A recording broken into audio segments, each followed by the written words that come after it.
before you dive in, just know what you stand for, have a set of values defined, and then experiment. Right. Don't be afraid to dive in, but maybe take some swimming lessons first. Yes, with the floaties. Right. Yeah, just in case. Yeah, I like that. With the astronomical rise of video platforms like TikTok and many other platforms making a clear shift to focusing more on video, we've seen, along with that, a big rise in companies and business owners becoming video content creators. My name is Michael Cardoso, and I'm the digital content producer here at NVISION. So I do all the video and photo and multimedia content for our social channels. And I'm joined today by seasoned business owner and captain of the ship here, George. Thank you for joining me, as well as Sylvia, our always on top of things and very talented director of digital marketing. Thank you both for being here today. I appreciate you taking the time for this chat. Thank you for having us. Awesome. So I wanted to start off by opening it up the conversation on your experience with business-oriented content. I think that business-oriented content is generally very driven to captivate audiences to buy products or services, which I find very boring. Like, it's very intentionally based on like, here's my product, buy it. Here's my service, is why I'm great. And that's all fine and dandy. And I think where I like to play, and, through the fortune I have of having both of you in my life, is aligning kind of my values and the purpose of why I'm doing what I do, which is really not necessarily talking about the services we have to offer or that the organization has to offer. We're so overwhelmed by just shit in the market right now about buy, as opposed to asking why. And that's where I like to just really hone in and align my messaging. So that's kind of my take, is it's slightly a different angle on what we have to offer here and why it's great to work with us, not because of our services, but because we give a shit about the people and all that kind of good stuff here. That's awesome. No, I love that approach. I'm curious, as a viewer, what kind of content do you get the most value out of when you're just watching other people's stuff? I love informative content about how people deal with people situations, because every one of us is different. Every one of us comes from a unique set of values, upbringings, perspectives. And I love hearing those viewpoints and then aligning those with how I would interpret that message and how then I would disseminate that to the group here and then ultimately to the client. So I don't know. Everybody comes at it with a unique angle, and I like to just interpret that and research it to appreciate how that can impact my life and my positioning on a certain topic or subject matter. Okay, interesting. Sil, what's been your experience? What kind of content do you take in? As a content consumer, I consider myself like a voracious consumer. I love to consume content in all forms. I think that when it comes to business or professional content, it's so dominated by white men, frankly. Like, if you're looking at business books, anything traditional, it's just like very geared towards a very particular, like, privileged message. So personally, I consider myself to be a victim of girl boss content, in that, like, in 5+ years ago, there was a huge amount of like girl boss style content, which is just people who are relatable to you. Like, you can see like women of color actually, achieving and accomplishing in like the business world. And I think in my own awareness of social issues and stuff, I'm kind of like past that. I think like I'm more aware of things that are in the realm of new topics around the world of work. So I love to consume content that is very relevant to how the world has changed to adapt to work, and how work is kind of being forced to change and adapt around what people want from it. So I love content right now around like Great Resignation stuff, like working, LARPing your job type content, things that are about really what are the new things? Acting your wage and stuff. So I really find value around work content that is not just about if you work hard, you make it, and like the hustle culture type things, but things that are aware of privilege, placement, and people who I can relate to. So I find value in like relatability and kind of get value out of things that are just like very aware of what's going on in the world right now, rather than being a little bit out of touch. So I'd say content consumption wise, I'm very interested in that type of content. And where I consume most of my content is TikTok. You guys know this. And like, I jokingly say I spend 10 hours a day on it, but it's probably 8 hours. So like, it's tons of time, but like, I love to consume like business type content, not on LinkedIn. Like as a consumer, it gives me the ick. Like, I just hate it. It's like so repellent to me. And I know you are like a fan of LinkedIn because it's great for business. It is really great. But I like to find my like content in this like realer, more like raw format almost, where it's like less edited and kind of like people speaking off the cuff. So that's my consumption and like what I'm more like attracted to. There's definitely been a significant shift in what's offered content wise. And it's cool to see the people are responding to that. And the businesses are being forced to react as well. George, I'm curious, since you've been starting to make content, it's been, I think, 2-ish years now of you being actually in front of the camera, making points, delivering messages. But I know that still you have been encouraging him for longer than that to put your face in front of the camera, whether video, photography, whatever, but just to not be afraid to put yourself out there. I'm curious, what held you back for so long from getting into it, and what was the thing that actually prompted you to make it happen? Guess what held me back from doing it was fear. I would say it was probably the most notable. You never know what kind of responses you're going to get, and you see all the pollution that exists in social, and you're fearful of that same polluted, toxic kind of feedback coming back to the material you ultimately want to put out.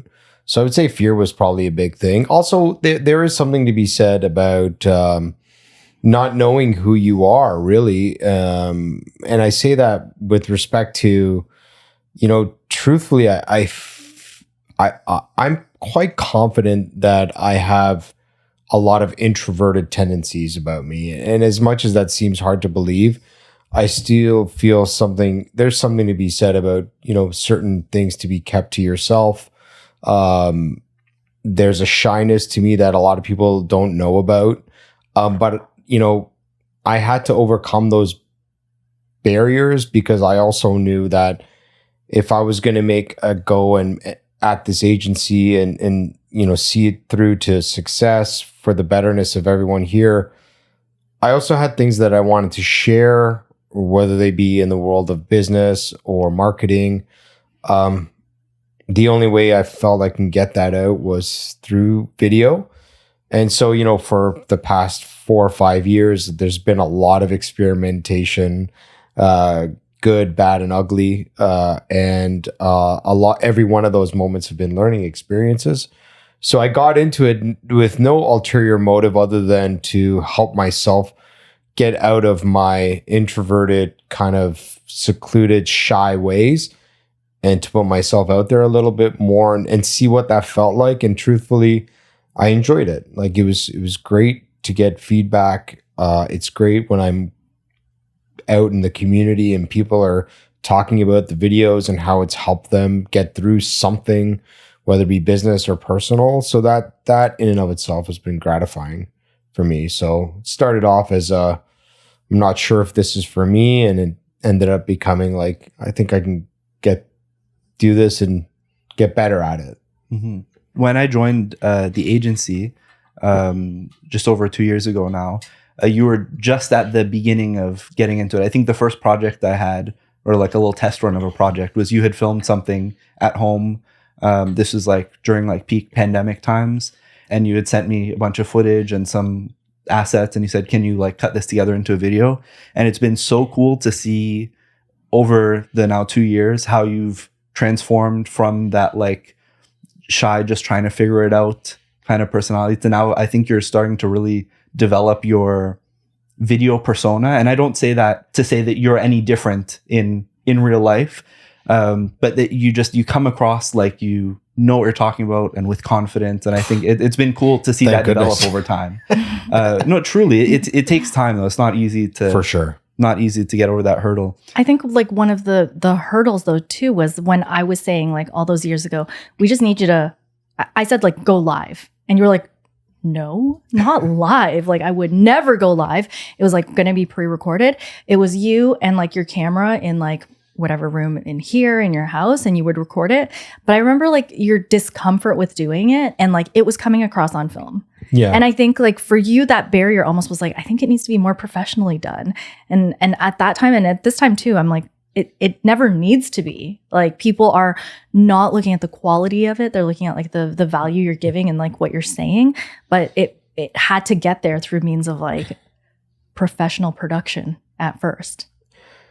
Yeah, I think that was part of it for sure. I think it also is a byproduct of being surrounded by people who encourage you as opposed to demean you for things you may not know or how to conduct yourself in certain scenarios. You guys are like, okay, here's things that you should consider, or hey, like, what did you mean by this? So I think that collaborative dialogue has helped really support me in that encouragement and that, and I think that's what's really needed. It's not I think it's hard to put into words how valuable good people are for you to get over certain humps and barriers in life. And I think when you're as fortunate as I am to have folks like you around me, it's great, man. I'm like, yeah, I fucked up. Yeah, I said something weird, or what the fuck did you mean by that? And it's like, hey, next time, try this. It's like, okay, noted.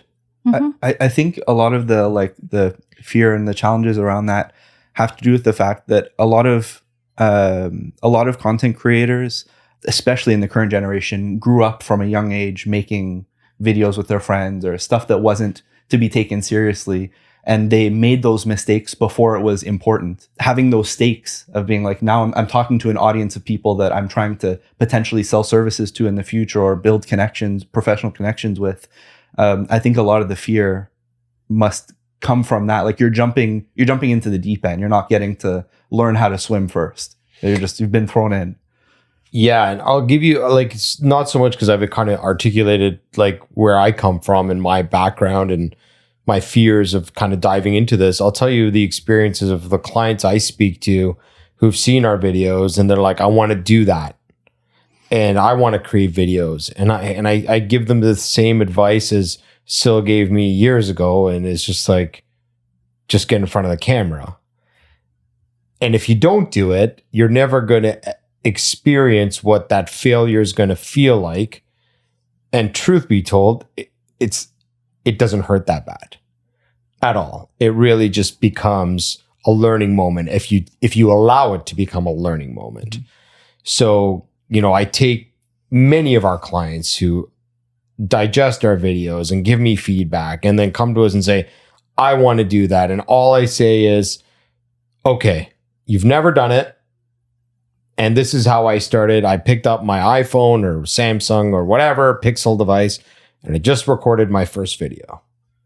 And I didn't critique it hard, but had those around me give me feedback. And then I refined it the second time, and then the third time, and then the 100th time. And now we're on their 500th time, and we're still critiquing and course correcting and refining. And so it's like, you just got to dive in.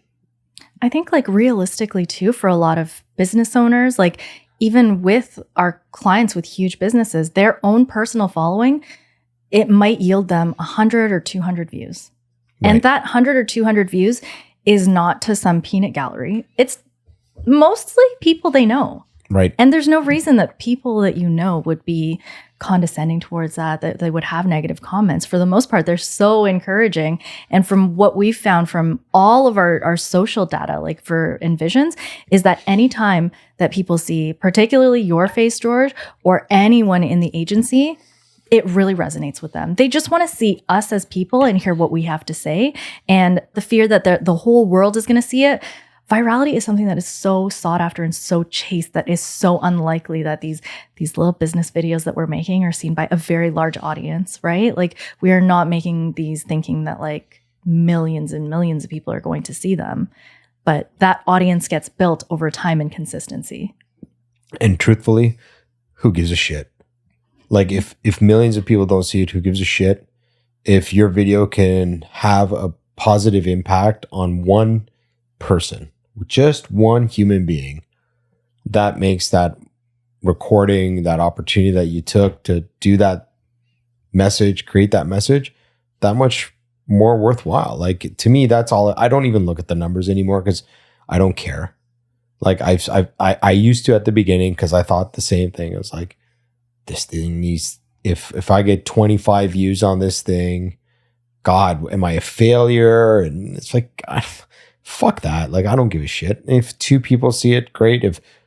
And I've had videos where, thousands of people have seen it. That's awesome too. But if it helps one person and one person only, that's all that I care about. Doesn't matter to me. The numbers make no difference. And truthfully, there's no real formula to growing like substantially. There's things that you can put in place to give yourself the best chances of growing your audience if that's your goal.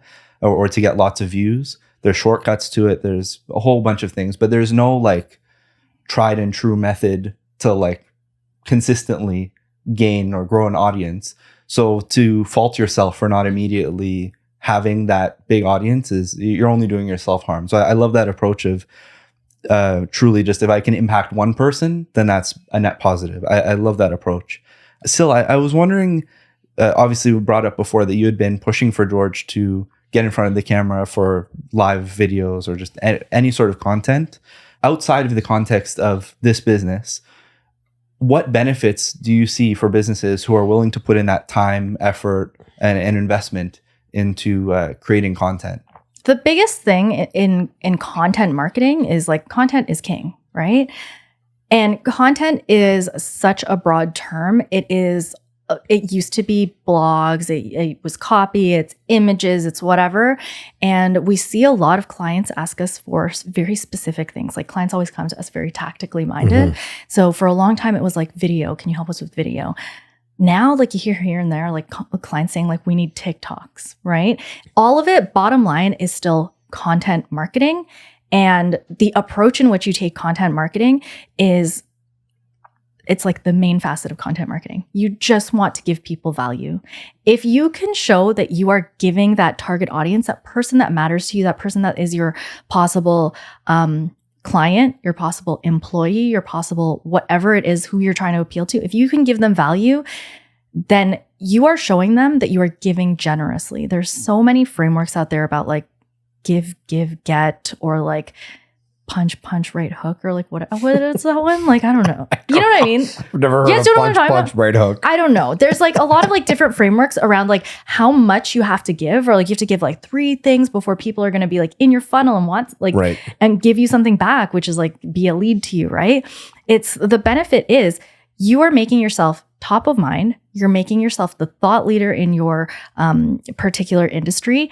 And when people are thinking of a very specific thing, whatever industry that you're in, you might be seeing all of your competitors and constantly thinking, oh my God, my market is saturated. It is completely saturated. There's so many of us. I can't even believe that it's grown at this rate. I can't even believe there's 1 million of us on every single block. But the thing is, in any average consumer's mind, anyone that maybe follows you, you're going to be the only digital marketer they know. You're going to be the only person they know that does something very particular, because what you do is so specific that top of mind means they're going to reach out to you first to maybe not even say, I need you to work for me, but say, do you know anyone that can help me with X, right? And that value is like something that with content marketing, it doesn't feel like you get leads instantly, but that top of mind, that brand awareness and that value that you build over years and years and years can pan out to amazing things, but it could happen a year or 2 or 3 down the line. So it's brand building. That's frankly what content marketing and speaking and being a founder-centric business is. Absolutely. Is there ever, so obviously that's why it's positive. Is there ever a time where somebody will say, I need you to, or I want you guys to produce video for us, or content, does it even outside of the scope of video, but specifically with content marketing, where it doesn't make sense to put that investment in? Or do you think it's valuable for every business? It usually doesn't make sense if you have no sense of what your brand is or your values. Like if there's no framework of values and something that really like ties it all together, where there's like a soul to your business and what you're saying, people can see through it, because then all you're focusing on is sales. So when people say, I want videos and I want it to be a commercial, I want it to be an advertisement, of course you can put ad funding behind it, right? You can do media buy. Yes, it'll look great on your site. Yes, it's a great sales piece, and maybe it highlights your product and all of that. That is different than like ongoing video that you create, because obviously I'm not talking down on our own services. We make these for our clients all the time. A sales piece is completely different than creating content on a regular basis with a goal of being a thought leader, because as a founder, you are trying to attract like your clients. You are trying to attract your staff. You are putting your values out there. And if you lack that and your sole purpose is sales, then I do think it comes off like a much emptier and much more, people see through things. They give people more credit than that, right? Like they'll know it's a sale. It's soulless, right? There's no authenticity to the message. And I think that's kind of the integral part of really building your brand is staying true to who you are and being authentic, and not trying to, sway somebody to buy or sell or do something that, you yourself may not feel truly invested in, right? And I see this every single day with organizations. And, I've got, you've got a huge following on Instagram. I've got my following on LinkedIn, and every single day I get people who are pitching me. I've never met them in my life. I've never seen a single piece of their content, and they're trying to sell me on a product or a service. I'm like, who are you? What do you like? Is it just bottom line for you? Like, do you want to get to know me? Why would I ever invest in you? I have no idea who you are. No one likes the hard sell. No one likes it. I mean, it's like you're shoving something down my throat that I don't want, and then you're persistent in doing so. And now you've pissed me off. Now I don't want to talk to you at all ever again, right? So that there's no authenticity in that. There's no real genuine connection. And I think there's something beautiful about community and connection with other humans that you've built some trust with, regardless of if you've ever met them or you've just consumed their content, and you feel genuinely invested in their content because they're putting out good material that resonates with you, not just the hard buy. And it's like, thanks. That's not what they're coming to those platforms for, right? That's you're used to seeing on TV. Well, now we're going to streaming, but like when cable and satellite was more of a popular thing, you're used to being sold stuff and seeing ads all the time. When you go on Instagram or TikTok, that's the last thing I want to see is somebody trying to like give a hard sell for something. It's like, I'm coming here to turn off from that. So if you can present something that's more digestible, something personal, something valuable to me, and something that shows off your values as a content creator, that's going to be way more impactful. I think that's like what you're touching on there is huge, because it's the difference between traditional advertising and what digital marketing is. And I think some people have been in business for a long time, and they think that you can just take your applicable principles that you've used for newspaper, print, TV advertisements and just move them to social. But those platforms, social, they're made to be social. So no one has that expectation that they're going to have, when I'm watching like sports streaming now and you see old school commercials, I'm like, oh my God, they're so loud and aggressive. Like it's so literally different. Louder as well. Literally louder, so aggressive, really like in your face with the messaging. And I'm like, I'm so not accustomed to it in any other part of my life. So we've talked about some of the benefits and challenges that come along with producing video content. But I'm curious, from your perspective as a business owner here at NVISION, what are some of the benefits you've seen outside of the numbers and outside of the financial aspects from creating video content? Benefit number one for me has been just my ability to shy away from my own insecurities of being on camera. Somebody who is in the digital marketing space and sells this for a living, like this service, I think it was important for me to, walk the walk, if you will. So I think that in and of itself has been a great learning experience to not only understand how this world works and operates, because it's something I've been so fond of for years and years. So having a small sample size and learning from you on how this world works has been great, and kind of getting over my own insecurities of being in front of the camera. But then also being able to help others appreciate how they can, break away from their own challenges of being in front of a camera and kind of coach them through the experiences I've had has been amazing. I mean, I know that indirectly doing these videos has had an impact on our growth and our visibility and the awareness it's brought to our communities, which is amazing. But I really look at it like it was a tool for me to explore and immerse myself in, that's helped me. And now it's helping other clients of ours. And it's a lot of fun, man. Like it's been amazing to just see all of these toys and explore these quadrillion microphones that we've bought and camera equipment and lighting that's sitting all above us here. It's so neat. I love this world, and I think that's been the biggest gratification for me. Yeah, I absolutely love working on this stuff. It's cool to hear that from the person being in front of the camera as well. That part of it's fun too. Yeah. I feel like it's rekindled a lot of your loose connections too, though, right? Like you've been absolutely put on the radar of people that you've been in touch with for years, and you're like, oh my God, we haven't talked for so long, but they've kind of seen that I'm just talking about things, and they reach out. Yeah, I think that was like the byproduct of just doing this. And that in and of itself has been amazing to be able to resurrect a relationship that's kind of like been on dormant for so long. And yeah, the videos have been like that icebreaker that they've seen me or seen a video that we've done. That wasn't the original intention. It was really something that I felt was really a key piece that we were missing in the agency that could really help support us creating more immersive opportunities for our clients. But then it quickly became like this, oh fuck moment where like, we've got Michael here, we've got all this equipment, and it's like, I got to put this to use, and I'm here, and it's the pandemic, and we're not doing a lot of videos because we're not getting hired because there's a lot of organizations that are closed or working remote. So we might as well make use of all this good stuff and let's roll with it and see where it goes. And here we are today, right? 2 years in the making. But yeah, like rekindling a lot of these relationships has been one of my favorite things for sure. You brought up the fact that it's helped you to like get over or overcome some of the shyness that you've had in the past. Were there any tactics that you employed to help you get to that point, or do you think it's just something that happened over time the more you did it?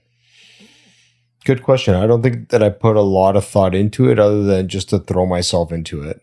You just do it. You gotta give it a go. And I think the one thing that got lost on me a few years back was like, nothing's getting out until it's production perfect. And then it was like, okay, like I'm not getting anywhere with this. We need progress. And through the progress, if it's imperfect, no problem. What do I learn from it, and how do we continue to refine and better? And not to say that there will ever be a perfect, and I hope there never is, because once something's perfect, then there's nowhere else to go with it. It's perfect. So I hope to continually learn and adapt. That's it, man. Yeah.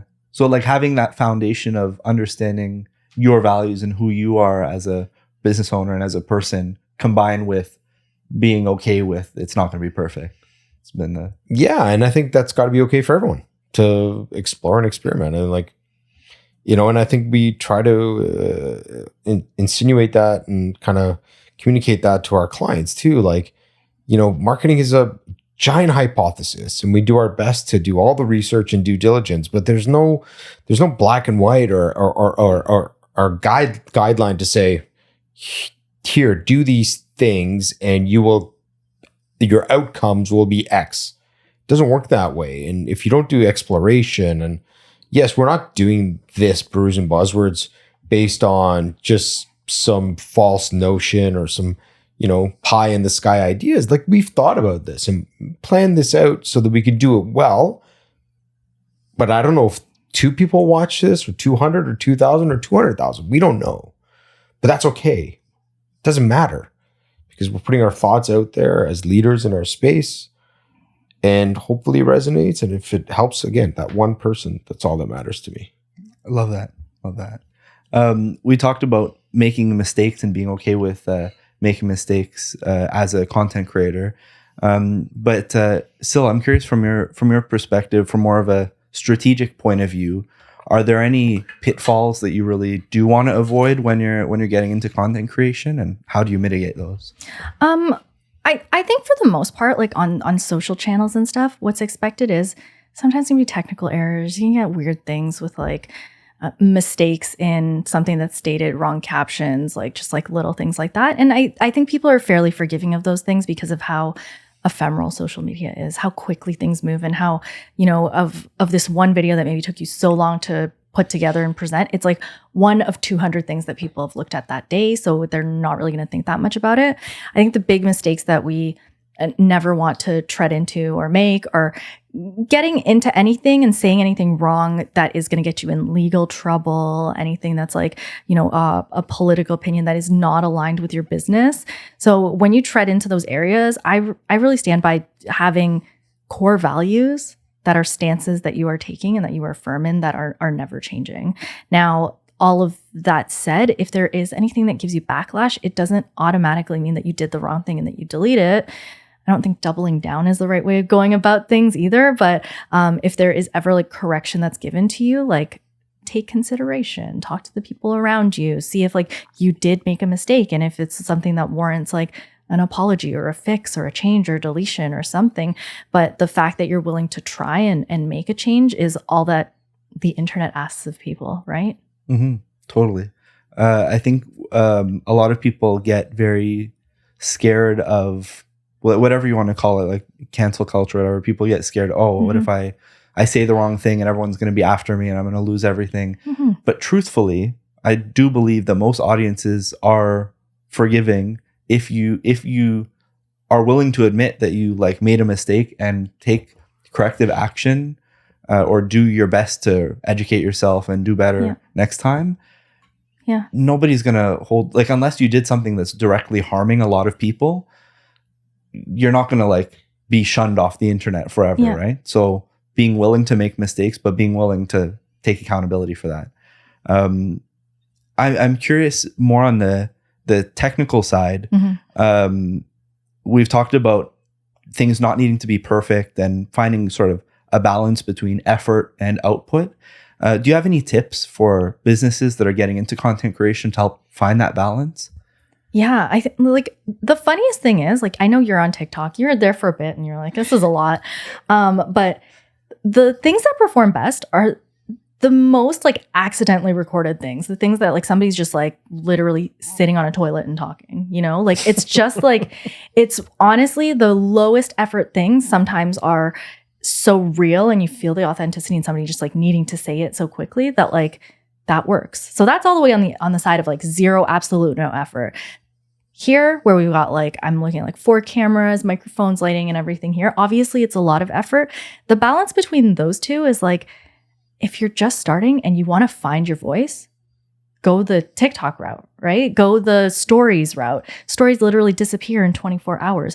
You can infinitely test. You can infinitely see what resonates in there and see like who is DMing you based on stuff and who is actually like watching it. The algorithm will play itself out too. Some stories are going to get more views than other ones. And it's just because like it's getting shown to more people in your audience. So if you are just getting started, you're just finding your voice, you're just figuring out like, is it even worth investing? Then just start putting yourself and your face and your thoughts out there and see which of the ideas are the ones that resonate with people. This level of production stuff, if you really have no idea where your values are and everything, like obviously as an agency, like we can help you develop your values, your brand guidelines, your, your mission, vision, and your core values, your UVP. So you really understand what it is that you are constantly referring to and talking about. But is it worth investing yet if you don't have those things ironed out? I don't know. It's like those things can go hand in hand, right? I feel like some of your personal values got ironed out in the fact that you were outputting things and seeing like our feedback, which was we're looking at the LinkedIn analytics and seeing which of your posts were resonating most, right? And it's like, it's not that we're changing your values based on like what resonates. It's just like, how is it that you're framing your values that is like really ringing true for people? And that, the effort, how high does it have to be? It's up to you. There's like a full scale production. You can literally everyone has a super powered smartphone in their pocket. Like you can very easily start posting right away. But it goes back to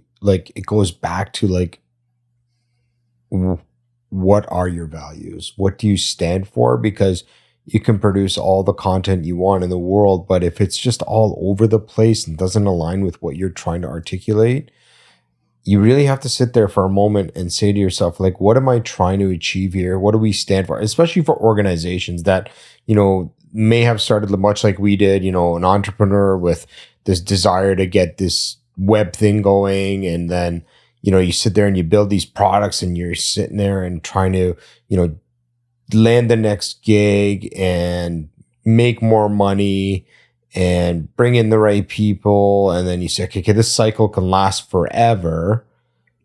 But what are we truly doing here? What is the whole purpose of why we're doing this?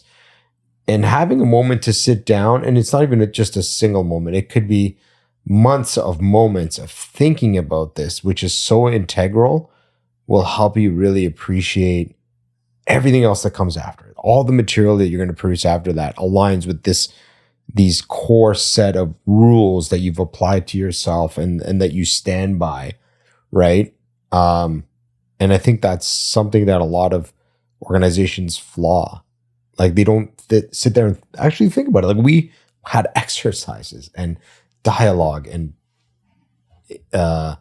encouraging conversations and discouraging ones. I was like, when is this going to end? When am I going to actually know this answer? Mm-hmm. And it's not easy, right? It's something that takes work, but anything good in life takes work. Mm-hmm. And I'm glad we are where we are today because of those core set of values that we've helped define and the subset of values too, that kind of look up to those values as our guiding light, right? So, and that helps produce this stuff. All this is a byproduct of knowing who you are and what you stand for. And it's always evolving. Yeah. And then from a practical standpoint, once you have done the work to define those values and you put in the investment of time and energy to go that extra step and produce higher quality content, like you mentioned, we have 4 cameras, a million mics here, then you can leverage that and create more out of it and create more value for different audiences, and you can make adjustments and reframe the way that videos come out and reformat things. And like, for example, this Brews and Buzzwords, all of these videos, we never just make the one video because the reality is most people aren't going to sit down and listen to a 20 to 60 minute conversation about something unless they're really, really into it. But for sure, there's going to be moments in this, and there have been in past conversations, where we go, oh, that's a great nugget of information. And then that little piece that was just one part of a bigger conversation becomes a really easily digestible segment that can be put on Instagram, TikTok, LinkedIn, wherever. So once you have done the work and the due diligence to define those values and get to a point where you can have conversations and tell these sorts of stories, then you can totally leverage that and get more out of it than you would if you just jumped straight into it, going right off the bat into full quality production before you know who you are. Yes. Yeah. On that point, I think a lot of humans are always onto like the next shiny thing. And as business owners, you often think, okay, this is our big shiny thing. I'm really excited to release it. It has to be released by this time. It has to be out. Once it's out, it's in the world. It's done. right? And that's exactly like the point that you're making, Michael, that you can pick out little pieces out of every piece of content and repurpose it, reframe it, format it differently for different channels, and continue to use it, because content marketing is not about like having to create this endless cycle of content. It's about actually leveraging what you have, because if you've said stuff that really is like a total gem and completely aligned, you should be using it infinitely. You should be repurposing it in as many ways as possible. And I think that's hard for businesses that haven't done a lot of consistent content marketing when they see a repeated message and they're like, why are we reposting this again so soon? It's like, you know what? Only 10% of your audience sees this because the algorithm's on social. So of course we have to repost it to get this out there and repeat ourselves. Absolutely. And in terms of the repetition as well, first of all, like obviously you mentioned it before, people are going to forget about it. I know this is now from the world of traditional marketing, but it connects. I think I'm forgetting the exact number, but I'm pretty sure it's the average person needs to see a communication 3 times in public before it's something that like registers with them. Yeah. Too much more and it can become a little bit much. But on social media, the reality is, like you said, people are consuming, I don't know how many hundreds of individual pieces of content per day. So there is a real opportunity to re-communicate and recontextualize things, but that have the same underlying message. I think it's super powerful. Before we wrap up here, I'm just curious if either of you have any tips or any little tidbits that you'd like to share with people who are considering getting into this for businesses or just for personal reasons. I mean, I think I've said it, and I don't think you have to jump in head first, but you have to jump in and experiment if you are truly interested in a certain cause, whether it be, something you believe in to help your business. I think you have to just do it. And I think you have to also not be afraid to take criticism and not be afraid to take advice.